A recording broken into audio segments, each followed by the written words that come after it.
Bhagavate Samveta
Shri Guru Vaishnava Kripa Kah din hame Upadi rahit rati Chitte upajite Shri Guru Vaishnava Kripa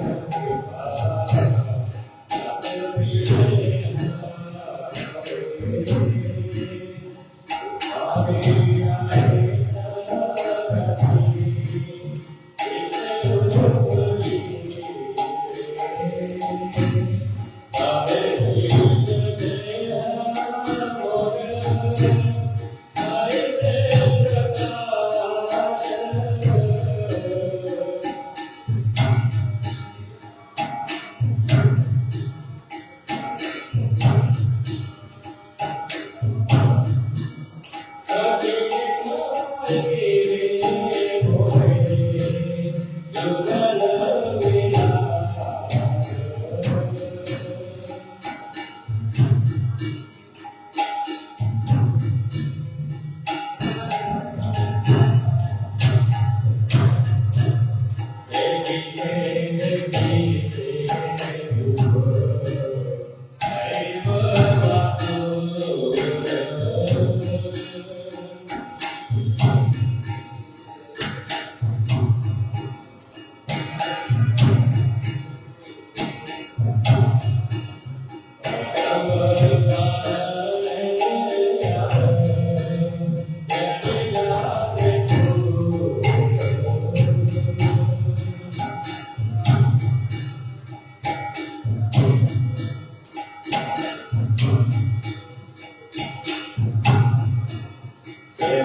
वैष्णव को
Krishna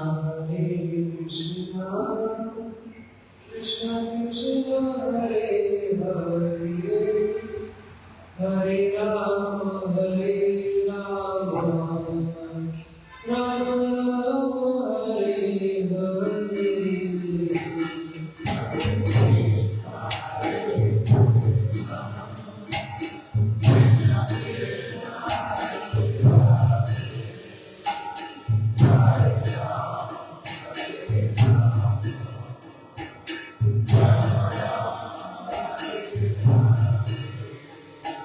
Hare Krishna Hare Krishna Krishna Krishna Hare Hare Hare Rama Hare Rama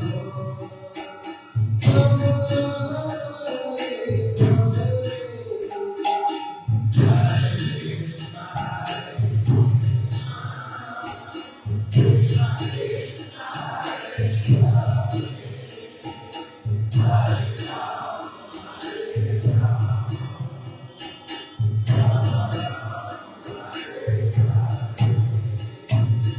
Hare Krishna Hare Krishna Krishna Krishna Hare Hare Hare Rama Hare Rama Rama Rama Hare Hare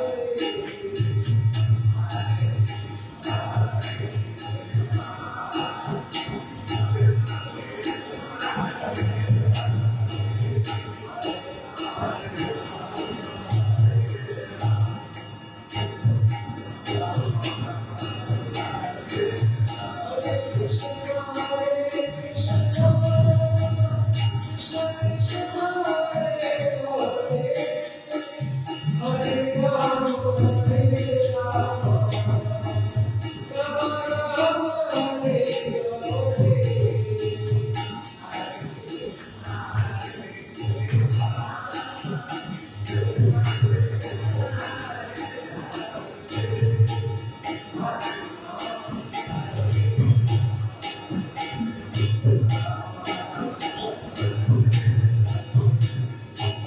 Krishna Hare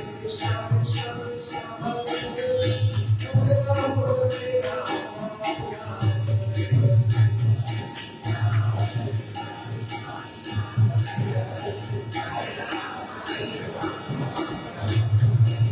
Hare Krishna Hare Krishna Krishna Krishna Hare Hare Rama Hare Rama Rama Hare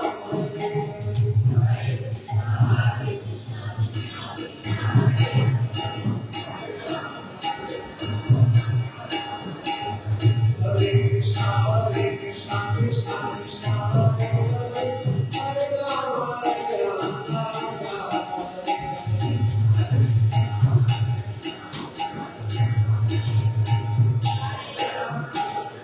Hare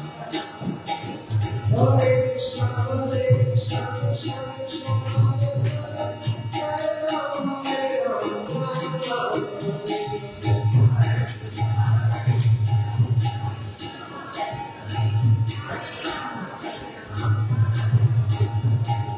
Hare Krishna Hare Krishna Krishna Krishna Hare Hare Hare Rama Hare Rama Rama Hare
Shri गुरु चरण पद्म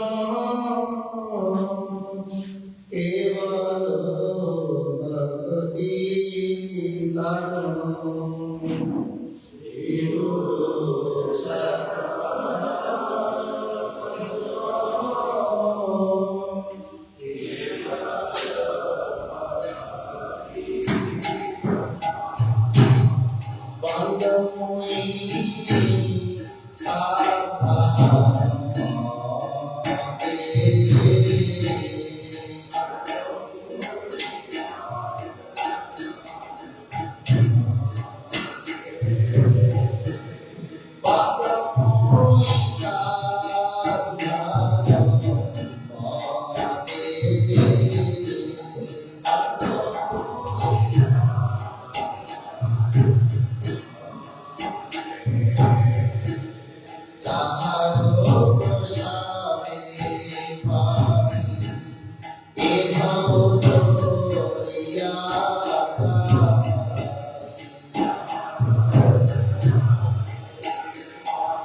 चक्षुरुन्मिलितं येन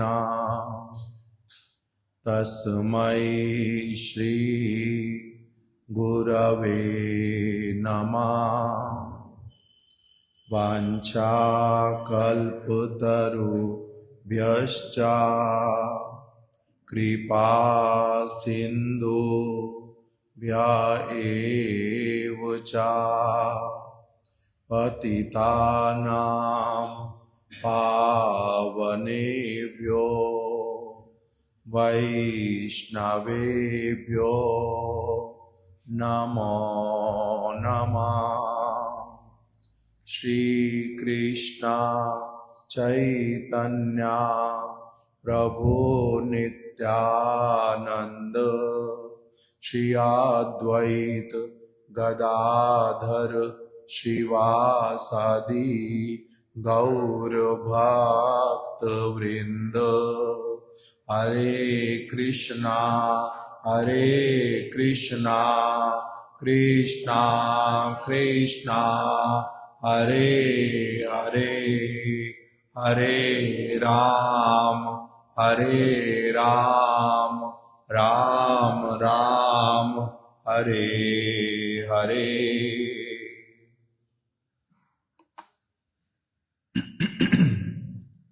आज श्रील प्रभुपाद जी के परिकर नित्य लीला प्रविष्ट ओम विष्णुपाद अष्टोत्तर शत श्री श्रीमद भक्ति कुमुद संत गोस्वामी महाराज जी का शुभ आविर्भाव दिवस है।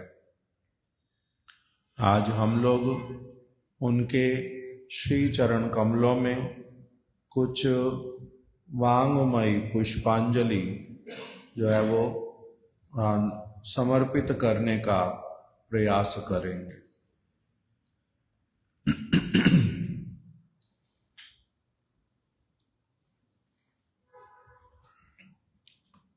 शिला भक्ति कुमुद संत गोस्वामी महाराज जी की कुछ कथा जो है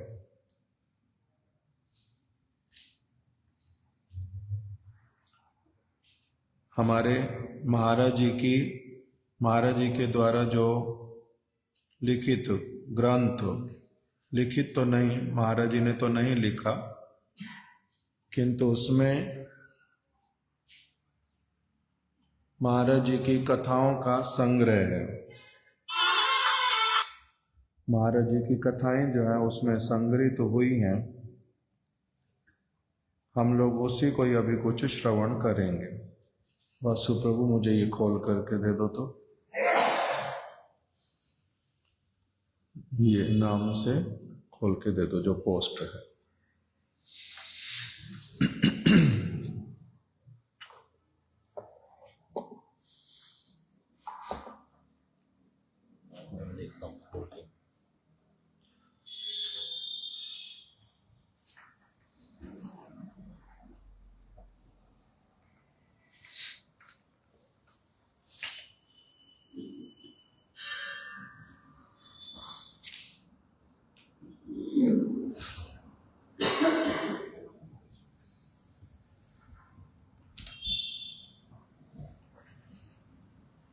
उनके प्रणाम मंत्र में सबसे पहले लिखा गया, श्री कृष्ण चैतन्य मना सुलग्नम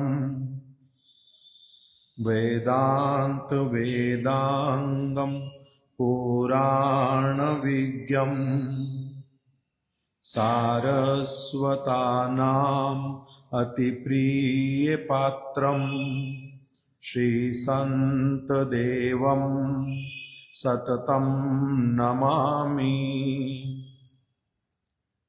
इसका अर्थ है श्री कृष्ण चैतन्य मना सुलग्नम, जिनका जो मन है सदैव श्री कृष्ण चैतन्य महाप्रभु के चरण कमलों में भली प्रकार से लग्न रहता है। वेदांत वेदांगम पुराण विज्ञम, जो वेदांत और वेदों के अंग इत्यादि उपनिषद पुराण इत्यादि पुराण विज्ञम जो उन सारे ग्रंथों के सार को भली प्रकार से जानते हैं। सारस्वता नाम अति प्रिय पात्रम।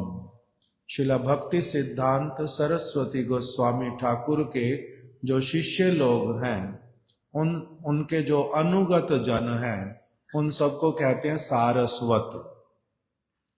हम लोग अभी कौन कहलाते हैं? सारस्वत, अर्थात शिला भक्ति सिद्धांत सरस्वती ठाकुर के अनुगामी। इसलिए हम लोग सारस्वता नाम अति प्रिय पात्रम, जो सारस्वत गणों के अति प्रिय पात्र हैं, श्री संत देवम सततम नमामि। उन्हीं शिला संत गोस्वामी महाराज जी के चरण कमलों को मैं सतत नमन करता हूं।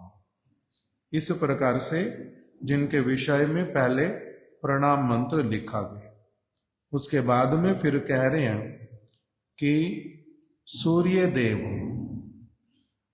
जिस दिशा से उदित होते हैं, वो वाली जो पूर्व दिशा, उसको सूर्य की जननी कहा जाता।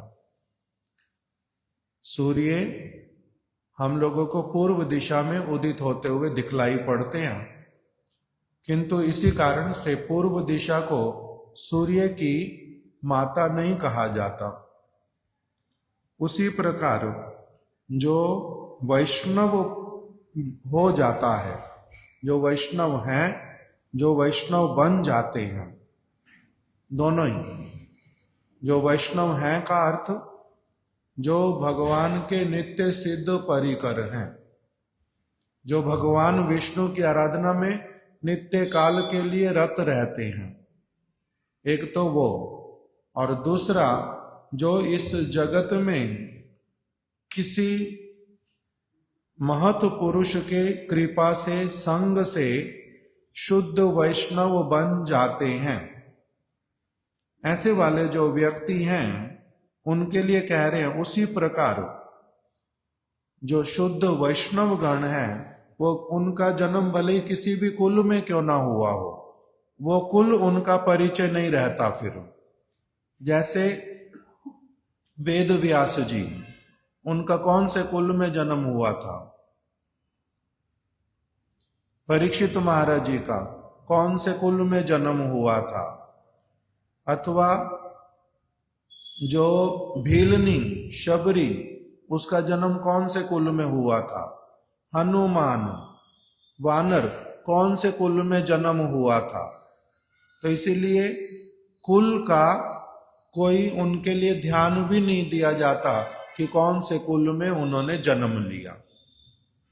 उनकी माताजी कौन, उनके पिताजी कौन, उसको भी विशेष ध्यान नहीं दिया जाता, विशेष ध्यान नहीं दिया जाता।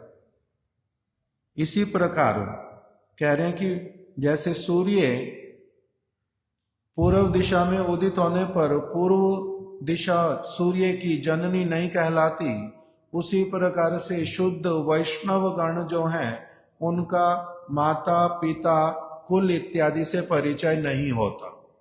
उनका परिचय किस चीज से होता है? जैसे एक डॉक्टर का परिचय किस चीज से होता है? वो किस चीज में स्पेशलिस्ट है, उस चीज से उसका परिचय होता है। उसका परिचय ये रहता है कि उसकी माता जी कौन, पिताजी कौन, उसका कुल कौन सा, नहीं। जिस प्रकार से अध्यापक अच्छी शिक्षा देने वाला, उसका वो किस विषय को अच्छी तरह से पढ़ा सकते हैं, उनका परिचय वो वाला। जिस विषय को अच्छी तरह से पढ़ा सकते हैं, उनका परिचय वो वाला रहता है। उनके माता पिता कौन, उसका अधिक कुछ वैल्यू नहीं होता। उसी प्रकार वैष्णव मतलब कि किसमें कितनी वैष्णवता, वो कौन से विष्णु की आराधना करते हैं, उसके द्वारा ही निर्धारित होता है कि यही उनका क्या है, परिचय है। उनका परिचय उनकी वैष्णवता से होता है, उनका परिचय उनके माता पिता से नहीं होता।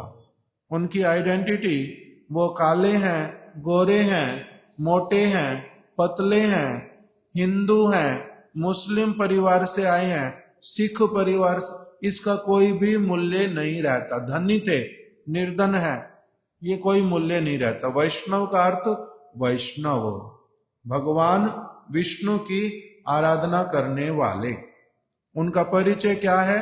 उनका परिचय होता है उनके गुरु जी कौन है, उन्होंने कौन से विष्णु के कौन से स्वरूप की आराधना करते हैं, ये उनका परिचय होता है वैष्णवों का। कौन से संप्रदाय के अंतर्गत है, ये सब वैष्णवों का परिचय होता है। तो इसीलिए वैष्णव को इस जगत के परिचय से देखना ये अपराधजनक होता है, गलत बात होती है।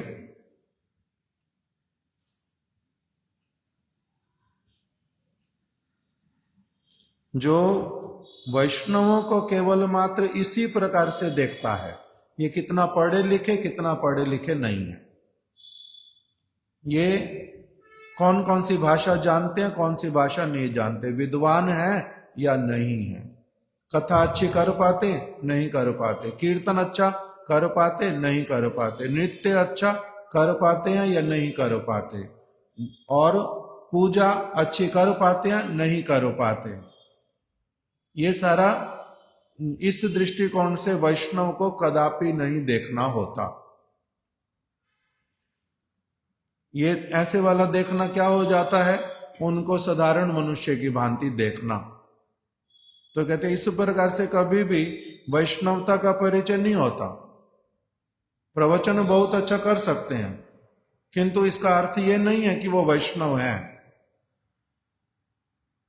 कीर्तन बहुत अच्छा कर सकते हैं किंतु इसका अर्थ ये नहीं है जो वो वैष्णव है। लता मंगेशकर कीर्तन बहुत अच्छा कर देगी कृष्ण का तो उसको वैष्णव कहना पड़ेगा? नहीं। नरेंद्र मोदी बहुत अच्छा प्रवचन कर देंगे भगवान कृष्ण का, राधा रानी का, तो इसके कारण उनको वैष्णव कहना पड़ेगा? नहीं। कोई अभिनेता वो बहुत अच्छी तरह से भगवान की आरती कर देगा, पूजा कर देगा, उसको वैष्णव कहना पड़ेगा? नहीं। कोई व्यक्ति किसी कारणवश तिलक लगा लिया, कंठी पहन ली, वेश बदल बना लिया, उसको वैष्णव कहना पड़ेगा? तो कहते नहीं, इसके द्वारा वैष्णवता का निर्णय नहीं होता। वैष्णव का अर्थ होता है वैष्णव। कैसे वाला? उसको कहते हैं कि ये व्यक्ति, जैसे रावण ने क्या किया था, त्रिदंड संन्यास धारण करके सीता का हरण करने आया था, सन्यासी वाला वेश बनाया था, दंड भी हाथ में लिया था, त्रिदंड, कमंडलू भी लिया था, भिक्षुक बन करके आया था, तो उसको क्या साधु कहना पड़ेगा? त्रिदंडी वेश बनाया, साधु नहीं है? नहीं, साधु नहीं है। अंतर हृदय में कैसा है उसके द्वारा निर्धारित तो होएगा जो साधु है, वैष्णव है अथवा नहीं है। कोई नित्यानंद प्रभु, उन्होंने क्या किया, साधु वाले वस्त्र नहीं पहनते, साधारण वस्त्र पहन लिए और साधारण व्यक्ति की तरह बहुत सारे आभूषण पहन लिए, गले में भी, हाथों में भी, चरणों में भी बहुत सारे आभूषण भी पहन लिए, और फिर अच्छी तरह से जिस स्थान पर रहना है उसको इतना अच्छा बना लिया, इतना अच्छा, बहुत अलग प्रकार, तो वो तब वैष्णव कहलाएंगे, गुरु कहलाएंगे ना नहीं कहलाएंगे? उनके अंतर हृदय में क्या है उसको जो पकड़ पाता है वही तो देख पाएगा ये वैष्णव है या भोगी है। वैष्णव है या भोगी है तभी तो समझ पाएगा, नहीं तो कैसे समझ पाएगा? तो इसीलिए कह रहे हैं वैष्णवता का निर्णय होता है किस प्रकार से? उनकी बाहरी चीजों के द्वारा वैष्णवता का निर्णय नहीं होता। वैष्णवता का निर्णय होता है उनकी वैष्णवता के अनुसार। वैष्णवता देखना पहले सीखना पड़ता। वैष्णव मैं बनता जाऊंगा, मेरे को अपनी आप से वैष्णव को देखना भी आता जाएगा। मैं वैष्णव अगर बनता जाऊंगा अर्थात भगवान विष्णु का भक्त बनता जाऊंगा। कैसे बन सकते भक्त? भगवान विष्णु के भक्त बन कैसे सकते? विष्णु कहने से विष्णु तत्व सारे उसमें आते हैं। मीन अवतार, कच्छप अवतार, नरसिंह अवतार, राम अवतार, बलराम अवतार, सारे क्या कहलाते हैं? सभी विष्णु तत्व कहलाते हैं। ये सभी विष्णु हैं। राम भगवान वो भी विष्णु, कृष्ण वो भी विष्णु, विष्णु के भी आराध्य कृष्ण। तो इसीलिए जो व्यक्ति इनकी आराधना करेगा, कैसे इनकी आराधना होती है? भगवान विष्णु की आराधना कैसे होती है बताओ? श्रवणम कीर्तनम विष्णु स्मरणम पाद सेवनम अर्चनम दास्यम सख्यम आत्मनिवेदनम। उनके विषय में राइट सोर्स से श्रवण करना, राइट सोर्स से फिर जो श्रवण किया है उसी का कीर्तन करना, ये क्या कहलाता है? ये उनकी आराधना कहलाती है। भगवान विष्णु की, कृष्ण की, राम की जो कथा, उपदेशावली, शिक्षा, उनका जो विचार, उनके विषय में राइट सोर्स से श्रवण करना पड़ता है। तब इसको ही क्या कहते हैं? उनकी आराधना करना, उनकी ओर अग्रसर होना। श्रवण करेंगे, कीर्तन करेंगे। कीर्तन किस चीज का करेंगे? जो राइट सोर्स ने हमारे को श्रवण कराया है, जो वो बोलते हैं, जो वो लिखते हैं, जो वो करने के लिए कहते हैं, उसी चीज को ही दोहराना, उसी का नाम क्या होता है? कीर्तन करना। श्रवणम कीर्तनम विष्णु स्मरणम। उसी प्रकार से भगवान राइट सोर्स से जो सुना उसके अनुसार उसको मनन करना, उसको हृदय में बिठाना अच्छी तरह से, इसी का नाम होता है स्मरण करना। तो ये सारा कुछ क्या होता जाता है? विष्णु की आराधना। तो जो व्यक्ति जितना वैष्णव बनता जाएगा वो उतना अच्छी तरह से फिर वैष्णवता कितनी किस्में हैं वो देखना, समझना उसके लिए संभव पर होगा। तो इसलिए जो वैष्णव हैं उनके लिए बोल दिया कि उनका जाति के अनुसार कुल, कोई ब्राह्मण है, रावण ब्राह्मण ही था, जन्म तो ब्राह्मण कुल में हुआ था रावण का, किंतु तब भी उसको क्या कहते हैं? रावण कौन है? असुर। अरे भाई ब्राह्मण है, असुर क्यों कहते हो? उसके कार्य असुरों वाले, इसलिए उसको असुर कहते हैं। तो कार्य के अनुसार निर्धारित होता है कौन क्या है, कार्य के अनुसार। केवल मात्र किसी कुल में जन्म लेने से कुछ नहीं होता, कुछ भी नहीं होता। सौभाग्य हुआ, संस्कार मिलेंगे तो कुल अच्छा हो जाता, नहीं तो कोई नहीं। शिक्षा अगर अच्छी मिली नहीं कुल में तो फिर वो जिस भी कुल में आया क्यों ना हो उसका कोई वैल्यू नहीं रहता। तो इसीलिए कह रहे हैं जारा वैष्णवीर प्राकृत कुल जाति निरूपण करते अग्रसर हन तारा अर्वाचीन और पाषंड। जब किसी को राइट सोर्स ने, प्रामाणिक व्यक्ति ने बोल दिया, हनुमान जी को किसने कहा कि ये राम के भक्त हैं? कौन बोलता है? हमारे को किससे पता चला? ये हमने तो हनुमान जी को देखा नहीं। हमारे को किसने बताया जे हनुमान राम भक्त हैं?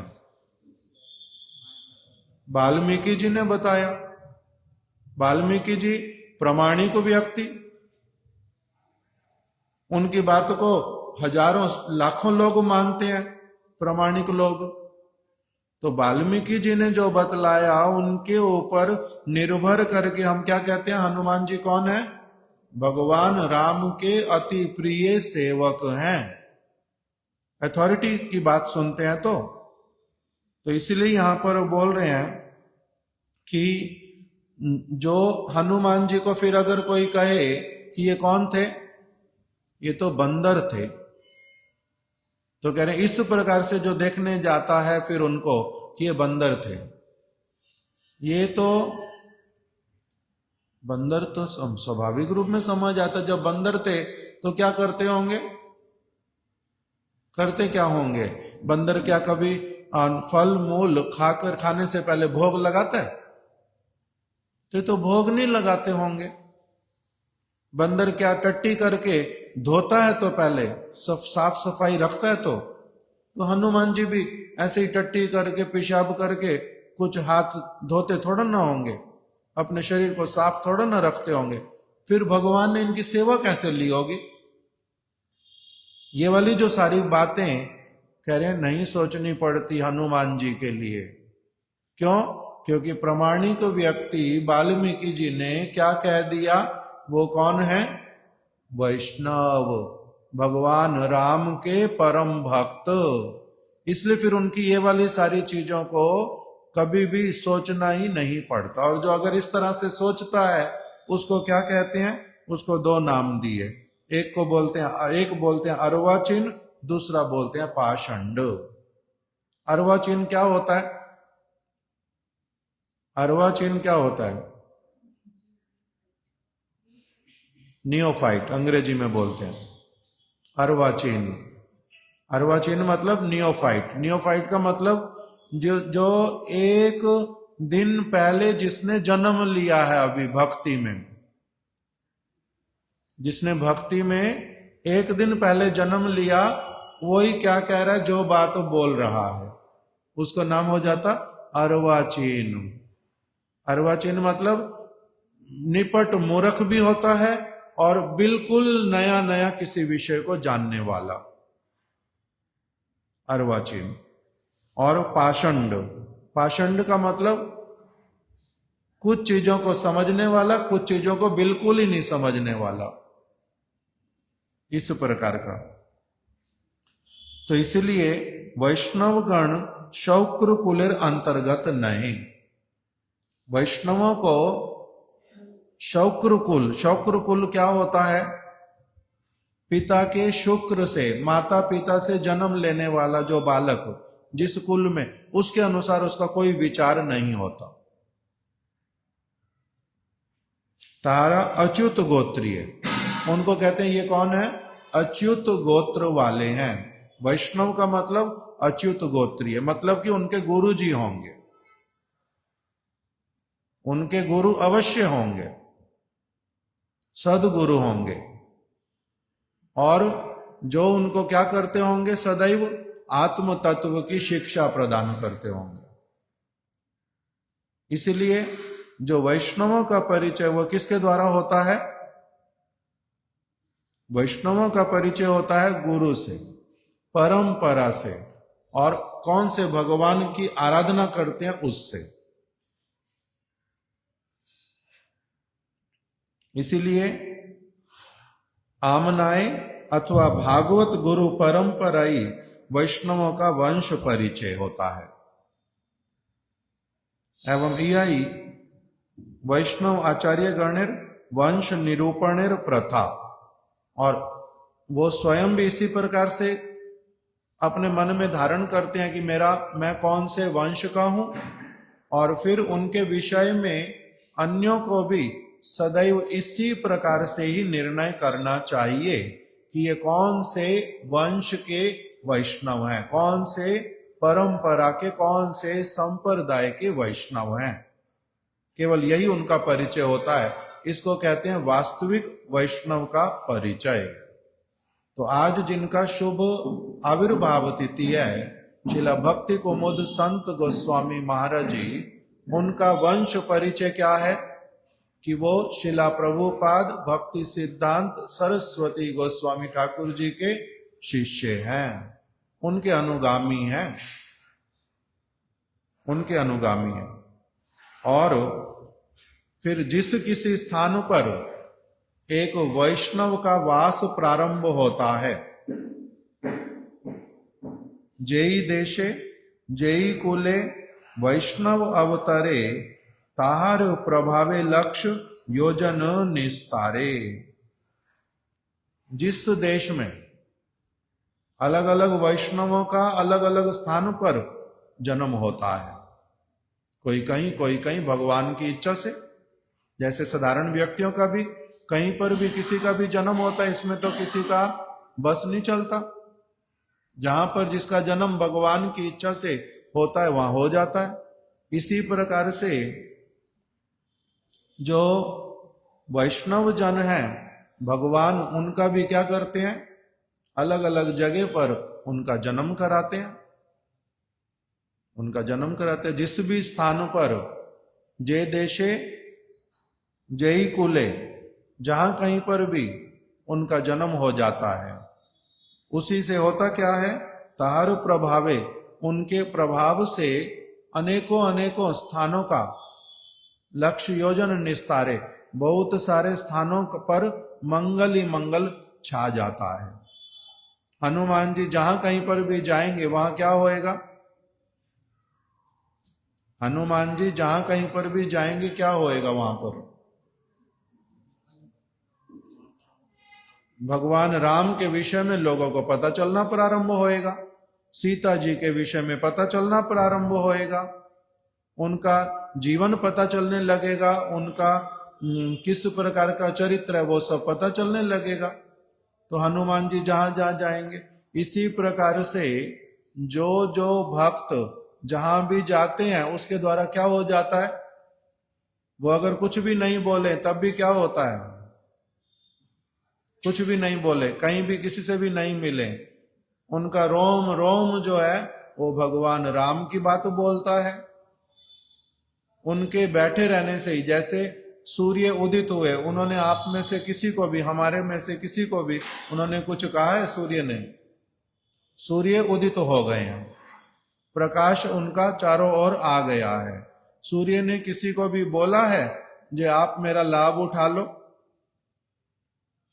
ना नहीं बोला, नहीं बोला उन्होंने तो किसी को, आप में से किसी को बोला है, नहीं बोला, किंतु उनका लाभ अपने आप से मिल रहा है या नहीं मिल रहा, मिल रहा है, सभी को मिल रहा है उनका लाभ। उसी प्रकार से कह रहे हैं, जो भक्त अगर कोई हो, वैष्णव कोई हो, उसके केवल मात्र किसी स्थान पर बैठे रहने से भी उसमें से इस प्रकार की तरंगे निकलती हैं, उसमें से इस प्रकार का उसका प्रभाव होता है, जिससे कि दूर दूर तक के लोगों का भी उसके द्वारा क्या हो जाता है, मंगल होता है। जैसे वृक्ष, वो कहीं जाता है किसी को बोलने की मैंने क्या किया है, ऑक्सीजन बाहर निकाली है, तुम लोग अच्छी तरह से ले लो ऑक्सीजन, वृक्ष बोलता है, नहीं बोलता। नहीं बोलने पर भी उसका लाभ अपनी आप से बहुत प्रकार से लोगों को मिल जाता है। उसी प्रकार से वैष्णवों का किसी भी स्थान पर रहना, वास करना, कीर्तन करना, कुछ भी करना, उसके द्वारा क्या हो जाता है, अनेक अनेक लोगों को उसके द्वारा अपनी आप ही लाभ मिलता है। इसी बात को भी यहां पर बताया, जय देशे जय कुले वैष्णव अवतरे, वो किसी स्थान पर आ तो जाएं, बैठ तो जाएं, कहीं पर चले तो जाएं, जहां कहीं पर भी जाते हैं उनके प्रभाव से अपनी आप ही अनेक अनेक लोगों का मंगल होता है। दूसरी ये वाली बात बताई। अभी हम लोग शिला संत गोस्वामी महाराज जी की कुछ कुछ कथा जो है वो हमारे नरोत्तम प्रभु से सुनेंगे। नरोत्तम प्रभु आ जाओ, एक आसन दे दो।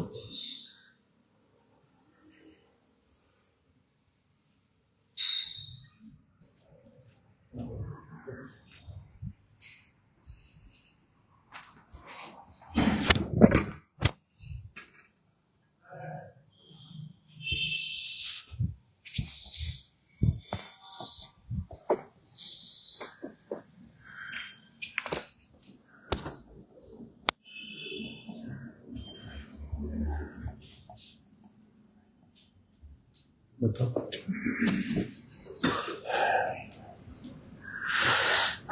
ओम अज्ञानतिमिरन्धस्य ज्ञानाञ्जनशलाकया चक्षुरुन्मिलितं येन तस्मै श्रीगुरवे नमः। वाञ्छाकल्पतरुभ्यश्च कृपा सिन्धुभ्य एव च पतितानां पावनेभ्यो वैष्णवेभ्यो नमो नमः। श्री कृष्ण चैतन्य प्रभु नित्यानंद, श्री अद्वैत गदाधर शिवासादि गौर भक्त वृंद। हरे कृष्णा कृष्णा कृष्णा हरे हरे, हरे राम राम राम हरे हरे। श्री भक्ति कुमुद संत गोस्वामी महाराज जी के विषय में जैसे हम एक कथा सुनते हैं कि वाल्मीकि जी जब वो वैष्णव बन गए तब उनको अपने विषय में कुछ भी बोलने में संकोच नहीं होता कि मैं पहले कैसे था, क्या मैं करता था, कैसे मेरे ऊपर नारद जी ने कृपा की। उनको बोलने में संकोच होता नहीं। क्यों? क्योंकि उसके द्वारा क्या बोलना चाहते हैं कि नारद जी की मेरे ऊपर कैसे कृपा हुई। अपना, जैसे हमने पहले भी सुना है, काकर गरुड़ करे इच्छे तो उमर गुण। अपने आप को ये नहीं बोले मैं गरुड़ बन गया हूं। वो क्या कहना चाहते हैं कि मैं कैसा था पहले, अपनी दीनता को प्रकाशित करना चाहते हैं। और दूसरा, उनको बोलने में कोई लज्जा संकोच नहीं होता है। उसी तरह ही हमारे महाराज जी श्री भक्ति विज्ञान भारती गोस्वामी महाराज जी बोलते थे कि श्री भक्ति कुमुद संत गोस्वामी महाराज जी, पहले उनका नाम था श्री राधा रमन ब्रह्मचारी। जब प्रभुपाद जी के पास आए, घर से उनका नाम वही था, प्रभुपाद जी ने भी बदला नहीं। तब जब गौड़िया मठ में बहुत सारा असुविधा हुआ तो उस समय क्या हो गया कि इन्होंने भी निर्णय कर लिया कि मुझे अभी मठ में नहीं रहना है, मुझे घर में जाकर रहना है। मैं गृहस्थ भक्त बनकर ही अपना जीवन पालन करूंगा। लेकिन ये घटना बोली किसने है? श्री भक्ति कुमुद संत गोस्वामी जी। जो मैं बोलूंगा अभी, जब बोल रहा हूं, भक्ति कुमुद संत गोस्वामी अपने मुख से ही बोल रहे हैं सारी सभा के बीच में, वृंदावन मठ में। उन्होंने बताया जब हमारे परम गुरु जी श्री भक्ति दयाल माधव गोस्वामी प्रकट हो गए तो उनकी वीरा तिथि में श्री भक्ति कुमुद संत गोस्वामी महाराज अपने मुख से बोल रहे हैं कि श्री भक्ति दयाल माधव गोस्वामी महाराज ने मेरे ऊपर कैसी कृपा की। मतलब कि अपनी कृतज्ञता को कैसे उन्होंने व्यक्त किया। जैसे कृष्णदास कविराज गोस्वामी बोलते हैं कि नित्यानंद प्रभु ने कैसे मेरे ऊपर कृपा की, यदि मैं मुख से ना बोलूं तो क्या होगा, मुझे अकृतज्ञता का दोष लगेगा। उसी तरह से ही अपने इतने बड़े आचार्य बन चुके, पहले से आचार्य हैं, शिष्य भी हैं, तब भी उनको अपना अपने जो उन्होंने घटना उनके साथ बीती, उनको बोलने में कोई संकोच नहीं हो रहा। वो कह रहे कि मैं तो प्रभुपाद जी का मठ को छोड़कर घर में जाकर भजन करूंगा, ये मैंने सोच लिया था। लेकिन श्री भक्ति दयाल माधव गोस्वामी महाराज जी ने, इन्होंने मेरे ऊपर कैसी कृपा की, कैसी कृपा की। मैं तो विवाह करने के लिए मंडप में बैठ ही गया था, लेकिन इन्होंने क्या किया, इनके घर पर जाने के लिए डायरेक्ट साधन भी नहीं था।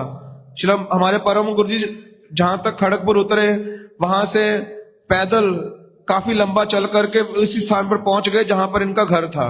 और वहां जाकर क्या किया, इनको शादी के मंडप से उठा लिया और क्या किया, आप प्रभुपाद जी के इतने निष्ठावान शिष्य हैं, आप ऐसा कार्य करोगे। तो इनके जो पिताजी हैं वैकुंठनाथ राय, वो भी प्रभुपाद शिष्य हैं, उन्होंने भी बोला कि आप ऐसा क्यों कर रहे हो, आपने अपने पुत्र को समझाया क्यों नहीं। कहते मैंने तो समझाया था, लेकिन यदि उनकी अपनी इच्छा है तो मैं उसमें क्या कर सकता हूं। तो लेकिन परम गुरु जी साथ साथ उनको लेकर आ गए, वहीं से उठा करके शादी के मंडप से ही, और साथ साथ रेमुना ले गए। रेमुना में जाकर श्री भक्ति विचार यायावर गोस्वामी महाराज जी से उनका संन्यास करवाया। और हमारे महाराज जी बोलते हैं कि हमारे परम गुरु जी श्री भक्ति दयाल माधव गोस्वामी महाराज ने कभी बार मुख से बोला नहीं इस घटना को। महाराज जी बोलते थे कि हमने स्वयं पहली बार भक्ति कुमुद संत गोस्वामी महाराज जी के मुख से ही सुना कि कैसे वो जिन्होंने जिनके ऊपर कृपा की है उसके ऋण को कभी भूलते नहीं है, और उनको बोलने में भी कभी उनको संकोच होता नहीं है। इस तरह से कैसे वैष्णव अंतरे बाहरे सम व्यवहार, जो अंदर है वही बाहर है, कोई कपटता नहीं करते वो। इस तरह के वो संत भक्ति कुमुद संत गोस्वामी महाराज जी की महिमा हमारे महाराज सुनाते थे। और श्री भक्ति कुमुद संत गोस्वामी महाराज जी के विषय में बताते थे महाराज जी कि हमें उनकी, हमारे मठ श्री चैतन्य गौड़िया मठ में प्रत्येक जब भी ध्वनि दी जाएगी तो श्री भक्ति प्रमोदपुरी गोस्वामी महाराज, श्री भक्ति कुमुद संत गोस्वामी महाराज, श्री भक्ति शरण त्रिविक्रम गोस्वामी महाराज, इन तीनों प्रभुपाद जी के शिष्यों के बारे में बहुत ही इनकी जय ध्वनि अवश्य देंगे ही देंगे। क्योंकि प्रभु परम गुरु जी के रहते रहते भी और परम गुरु जी के जाने के बाद भी महाराज जी बोलते थे, गुरु जी भी बोलते हैं कि हम लोगों को किसने संभाला, किसने हम लोगों को अपना आश्रय में रखा, किसके कारण हम आसानी से अपना जो वैष्णव जीवन में कैसे आगे बढ़ना हमारा चलता गया। वो कौन है? श्री भक्ति प्रमोद पुरी गोस्वामी महाराज, भक्ति कुमुद संत गोस्वामी महाराज जी विशेष रूप से। इसलिए हमारे महाराज जी को देखा, जब इनके तिरोधान लीला महाराज जी बोलते थे, जब इन्होंने अंतिम समय में ऐसी लीला, अस्वस्थ लीला प्रकट की, तो हमारे महाराज बोलते थे कि मैं उनको दर्शन करने क्यों नहीं जाता हूं, क्योंकि इतने तेजवान व्यक्ति जब मृदंग लेकर कीर्तन करेंगे तो इतना जोर से कीर्तन करेंगे, कोई मतलब कि उसमें पूरा डूब जाते थे। इतने तेजवान व्यक्ति, आज उनकी ऐसी स्थिति को मैं नहीं देख सकता अपनी आंखों से, इसलिए मैं कभी दर्शन करने जाता नहीं हूं। लेकिन हमारे गुरुजी श्रील भक्ति वल्लभ तीर्थ गोस्वामी महाराज जी वो जाते थे, उनका अलग विचार था। वो जाकर क्या करते थे, उनके चरणों को पकड़ करके जोर जोर के क्रंदन करते थे श्री भक्ति कुमुद संत गोस्वामी महाराज जी के। हमारे महाराज जी जब उन्होंने शरीर छोड़ा, भक्ति कुमुद संत गोस्वामी महाराज जी ने हम उस समय कलकत्ता मठ में थे, तो सुबह से लेकर रात तक सब समय महाराज, हमारा संत महाराज चला गया, हमारा संत महाराज चला गया, अभी प्रभुपाद जी के एक भी व्यक्ति रहा नहीं है। उस समय वहां पे कलकत्ता मठ का जो उत्सव कुछ प्रोग्राम चल रहा था, तो उस समय भक्ति सारंग गोस्वामी महाराज के शिष्य भक्ति सर्वस्व त्रिविक्रम महाराज वो भी आए हुए थे।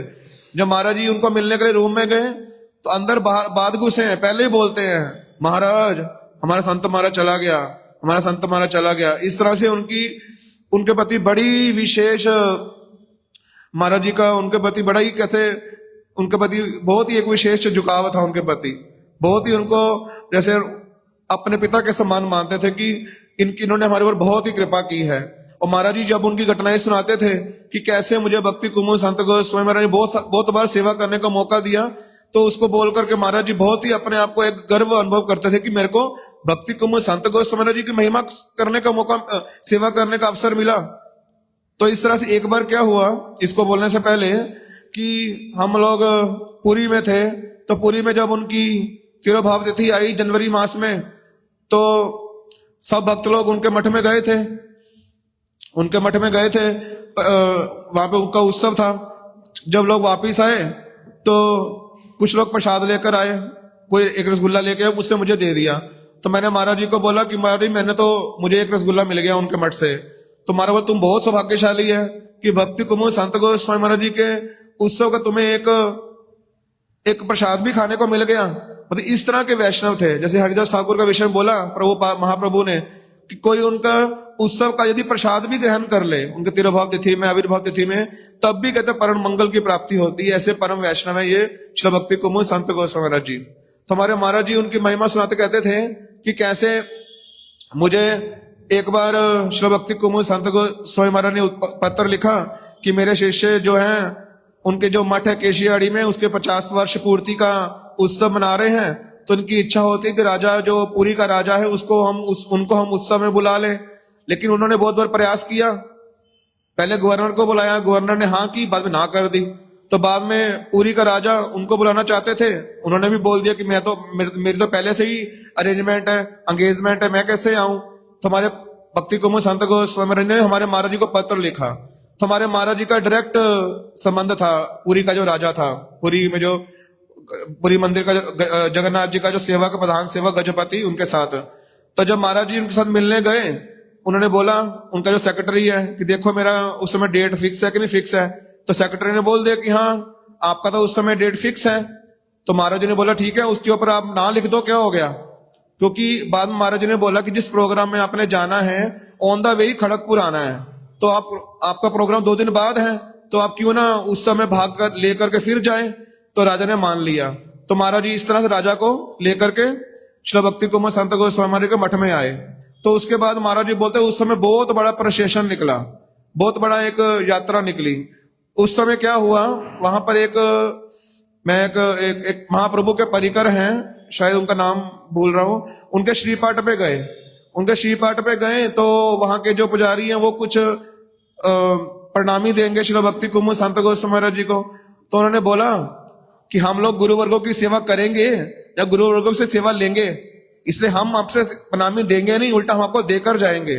इस तरह से महाराज बोलते वहां में हमने शिक्षा प्रदान की भक्ति कुमार संत गोस्वामी महाराज ने कि हमें गुरु वर्गों की सेवा करनी है, ना कि उनसे अपनी सेवा करवानी है। जैसे उस दिन हमने गुरु भोगी नहीं बनना है, हमें गुरु सेवक बनना है, ये उन्होंने शिक्षा दी।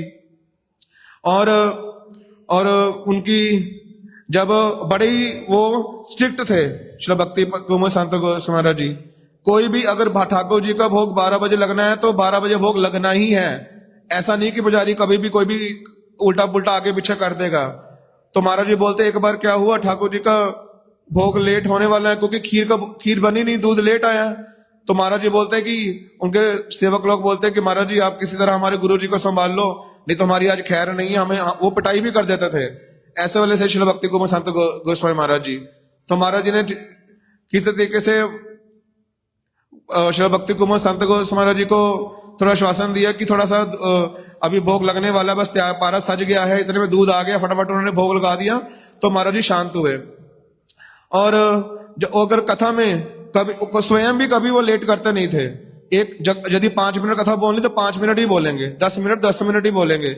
यदि कोई उल्टा पलटा करेगा, टाइम के बड़े पंक्चुअल थे वो, तो साथ साथ कहते थे। जैसे महाराज जी बोलते थे कि एक समय क्या हुआ, उनके अपने ही शिष्य, उनका नाम भी श्रील भक्ति विचार भारती महाराज जी, तो वो कथा कर रहे हैं, भक्ति कुमार संत गोस्वामी महाराज जी बैठे हैं, महाराज जी भी बैठे हैं, और लोग भी बैठे हैं।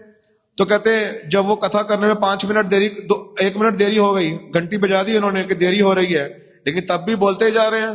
तो तब क्या किया, बड़ी सभा में बोल दिया, इनके कान पकड़ के नीचे उतार दो, इनको टाइम ज्ञान नहीं इनको। इस तरह से अपने शिष्यों के प्रति शासन करते थे कि कैसे कि जैसे हमने सब समय सुनते हैं कि जैसे भक्ति स्वरूप पर्वत गोस्वामी महाराज जी, वो शासन करते किस लिए, ताकि इनका जीवन सब समय जैसे गुरु ने आदेश किया उसके अनुसार चले, अपनी इच्छा मत ना चले। उसी तरह ही, उसी विचार से ही अपने शिष्यों पे सब समय शासन करते थे, उनके मंगल के लिए ही। और उनकी एक प्रसिद्ध घटना हम सब समय सुनते ही हैं कि कैसे यदि हमारी को निंदा करे या हमारी प्रशंसा करे, इस जगत में कोई निंदा करे प्रशंसा करे, दोनों की कोई वैल्यू नहीं है। कोई निंदा करेगा वो भी अपने स्वार्थ के लिए, कोई प्रशंसा करेगा वो भी अपने स्वार्थ के लिए।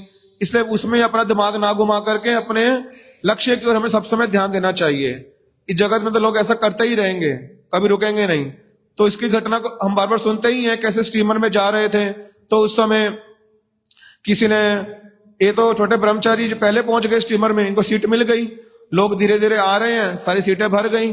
तो कुछ लोग बोल रहे हैं देखो माता पिता बच्चों को पाल सकते नहीं है, कुछ घर में खाने पीने को होता नहीं है, मठ में भेज देते हैं, इसलिए ऐसे ब्रह्मचारी बन के बैठा है। और ये क्या कहते हैं, और सीट मतलब कि जवान व्यक्ति, हम बूढ़े हैं, ये यहाँ पर बैठ गया है, इसको अकल नहीं है, ऐसे बोल बोल के तो संत गोस्वामी महाराज वहां से उठी के खड़े हो गए।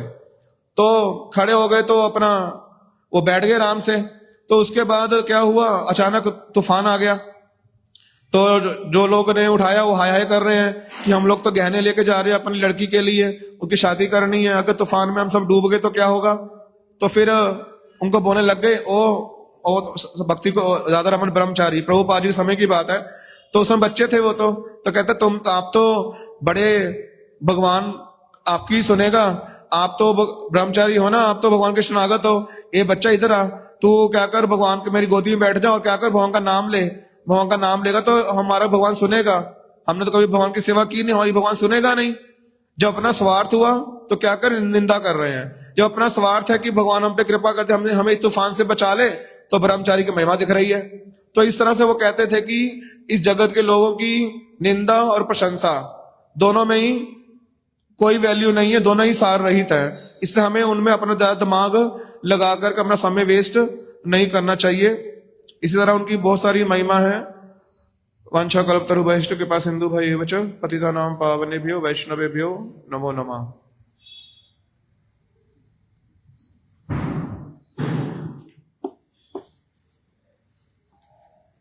वासुदेव प्रभु कुछ बोलेंगे? बोलता तो भी।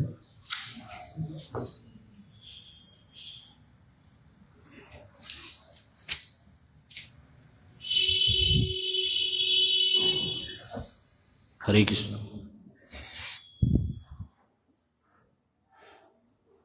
मुझे एक बात याद है, श्रीमद् भक्ति विज्ञान भारती गोस्वामी महाराज जी अम्बाला में हमारे घर पर आए थे।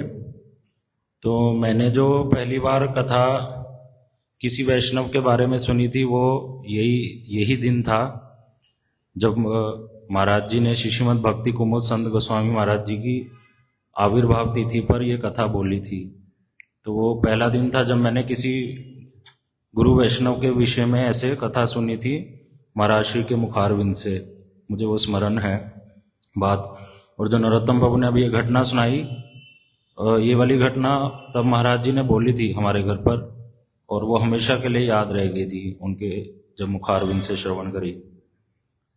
श्रीमद् भक्ति कुमुद संत गोस्वामी महाराज जी के विषय में श्रीमद् भक्ति विज्ञान भारती गोस्वामी महाराज जी बतलाते हैं कि वे बड़े मधुर कंठ से कथा कीर्तन करते थे और सभी लोग उनकी ओर आकर्षित होते थे, और उनकी कथा और कीर्तन को सुनने के लिए बहुत से लोग उनके निकट आते थे। एक समय श्रीमद् भक्ति कुमुद संत गोस्वामी महाराज जी श्रीमद् भक्ति दयित माधव गोस्वामी महाराज जी के साथ जम्मू गए, और जम्मू में बहुत से भक्तों ने बड़े अच्छे से गुरुवर्गों का स्वागत किया। वो बहुत से लोग थे और सुबह और शाम 2 बारी पाठ कीर्तन होता था, और उसमें बड़े ही उत्साह से श्रीमद् भक्ति कुमुद संत गोस्वामी महाराज जी बांग्ला भाषा के हों या संस्कृत भाषा के कीर्तनों को करते थे। तो जम्मू वासी लोगों को हालांकि भाषा समझ नहीं आती थी, लेकिन जैसे हमने कल सुना कृष्णदास बाबा जी महाराज, ये जो सभी गुरु वर्ग हैं ये हृदय की भावना से कीर्तन करते हैं, तो वो उनके जम्मू वासियों के लोगों के हृदय में स्पर्श करते और वो बार बार कहते महाराज जी आप ही कीर्तन कीजिए सुबह शाम। और महाराज जी की हिंदी उस प्रकार से ठीक नहीं थी बोलने में भाषा, क्योंकि बांग्ला भाषी हैं, लेकिन बड़े महाराज जी बता रहे हैं कि श्रीमद् भक्ति कुमुद संत गोस्वामी महाराज जी जब वो जम्मू वासियों को कथा सुनाते हिंदी में, तो वो भी बड़ी सहज सरल और स्पष्ट होती थी, और जम्मू वासी लोगों को बड़े अच्छे से समझ आती थी, और सभी बड़ी पिन ड्रॉप साइलेंस के साथ महाराज जी की कथा कीर्तन को श्रवण करते थे। महाराज जी ने एक बड़ा सुंदर विचार दिया है गुरु तत्व के ऊपर।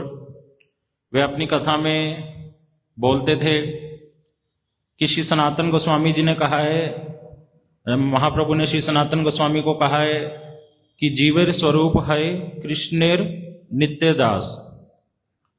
तो श्री भक्ति कुमुद संत गोस्वामी महाराज जी कहते थे मैं इस पर एक विचार देना चाहता हूं अपना इस बात पर कि जो जीवेर स्वरूप है कृष्णेर नित्य दास, इसका जो सरल भाव है ये है कि जीव जो है वो कृष्ण भगवान का नित्य दास है। लेकिन मैं इस पर एक विचार देना चाहता हूं। महाराज बोलते थे कि जो भगवान कृष्ण है वो रहते हैं गोलोक वृंदावन में, और वही कृष्ण गुरु रूप में इस संसार में आते हैं, और जो माया में फंसे हुए जीव हैं उनको भगवान की कथा सुनाकर भगवान से हमारा क्या संबंध है उसको संबंध ज्ञान को प्रदान करके वही कृष्ण गुरु रूप में जो आए हैं हमें कृष्ण की ओर ले जाते हैं। तो इस वाक्य को अगर हम ऐसा कहें, जीवेर स्वरूप है गुरुर नित्यदास, तो ये गलत नहीं है। तो महाराज बोलते, मैं अपने वाक्य को श्री कृष्णदास कविराज गोस्वामी जी के कहे द्वारा वचन से स्थापित भी कर सकता हूं कि मैं गलत नहीं कह रहा हूं। श्री कृष्णदास कविराज गोस्वामी जी ने भी श्री चैतन्य चरितामृत में यही भावना बताई है कि गुरु के रूप में कृष्ण सभी भक्तों पर कृपा करते हैं। और फिर महाराज बतला रहे हैं कि मैंने एक कविता भी लिखी है इसके ऊपर, जिसका टाइटल ही क्या है, भृत्येर परिचय, अर्थात सेवक का परिचय। भृत्येर मतलब भृत्य शब्द का अर्थ होता है सेवक। सेवक का क्या परिचय है। तो उसमें मैंने ये बात कविता में बतलाई थी। वो बोल रहे मेरा अपना परिचय। हाँ, वृत्तिर परिचय मतलब मेरा परिचय, राधा रमन ब्रह्मचारी का परिचय।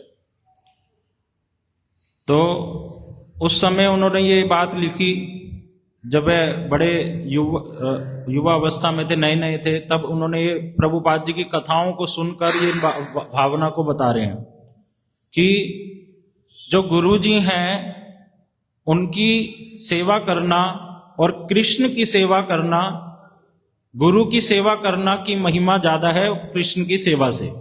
क्यों? वो इस बात को बतला रहे हैं, यही बात बतला रहे हैं कि वे कृष्ण स्वयं गुरु रूप धारण करके, और कह रहे हैं मैं कितने समय से अनादि काल से भ्रमण कर रहा था इस जन्म मृत्यु के चक्र में, लेकिन अब जाकर वह कृष्ण मुझ पर कृपा करे हैं, गुरु रूप में आए और अब उन्होंने मेरे को संबंध प्रदान किया कि कृष्ण से तुम्हारा भाई संबंध है, इसको जानो, कृष्ण की सेवा करना ही हमारा कर्तव्य है, इसको जानो। मैं तो कितने समय से भ्रमण कर रहा था, मुझे ये बात किसी ने बोली नहीं, अब जाकर उन कृष्ण की मेरे पर कृपा हुई है और गुरु रूप में हुई है, तो मेरे लिए मेरा जो संबंध है वो इन गुरु जी से है और ये नित्य संबंध है। इस बात को बतला रहे हैं महाराज जी। ये इस अभी जो गुरु जी इस समय मेरे को मिले, अभी तक नहीं, इस जगत तक संबंधित नहीं है वो संबंध। कह रहे वह नित्य संबंध है। कैसे? कह रहे ये अभी हम साधक हैं, साधक अवस्था में गुरु जी की प्राप्ति हुई, लेकिन कभी ना कभी तो सिद्ध होंगे, स्वरूप भजन करते करते स्वरूप प्राप्त होगा। कौन सा स्वरूप है हमारा? तो कह रहे उस स्वरूप को प्राप्त करने पर भी हम अपने उन्हीं गुरु जी के अनुगत्य में भगवान की सेवा करेंगे, वो गुरु जी मेरे साथ रहेंगे। फिर आगे कह रहे इतना ही नहीं, जब मैं भगवान की लीला में प्रवेश कर जाऊंगा, मतलब वस्तु सिद्धि की प्राप्ति होगी, तो वहां भी उन्हीं गुरु जी के अनुगत्य में मैं राधा कृष्ण की सेवा करूंगा।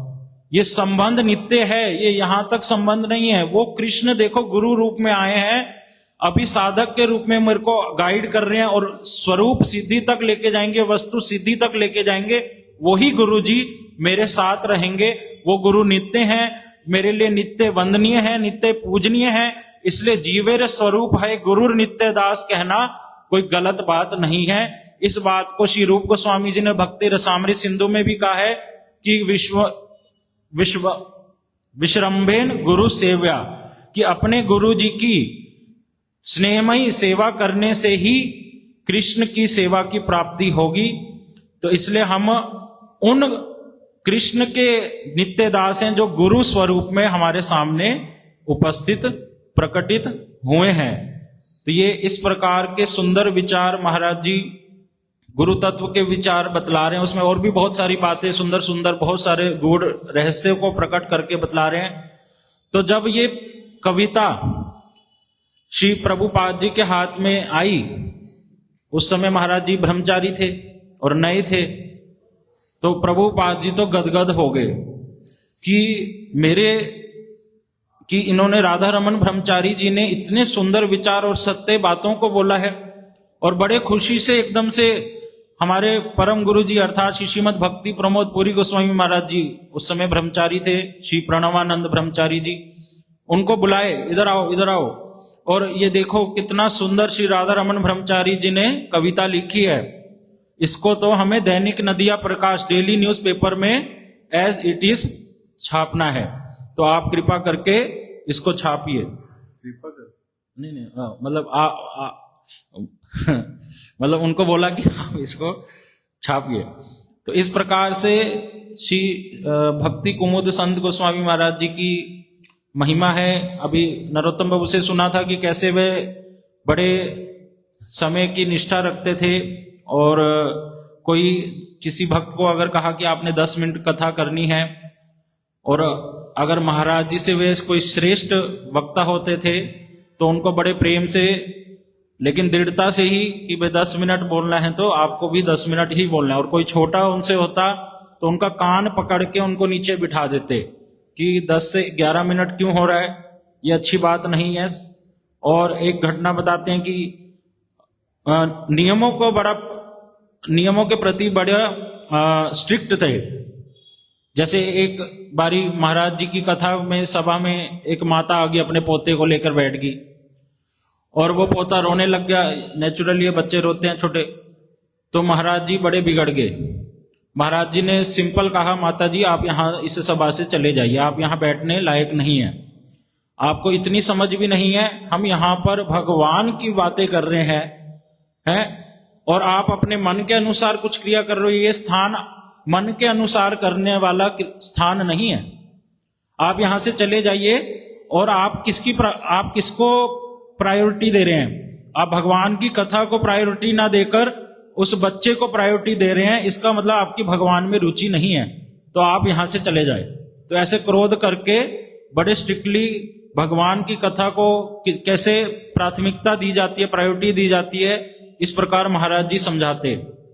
और अगर कोई ब्रह्मचारी या सन्यासी शिष्य महाराज जी का पूर्णिमा के दिन मुंडन नहीं करता, पहले दिन कर लेता या उससे अगले दिन करते, या कुछ नियमों को ठीक से पालन नहीं करते मटके, तो महाराज बड़ा शासन करते।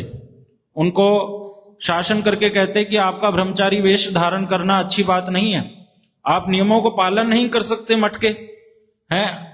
और कहते कि अगर हमें कुछ नियमों का उद्देश्य समझ में नहीं आता, क्यों है ऐसे नियम या ये सिद्धांत क्यों है, फिर भी हमें पालन करना है। क्यों? क्योंकि हमारे गुरु वर्गों ने पालन किया है, और गुरु वर्गों ने पालन किया है तो इसलिए हम पालन करेंगे तो हमारा भी मंगल होगा, इसमें निश्चित है, चाहे उसका उद्देश्य समझ आए या ना आए।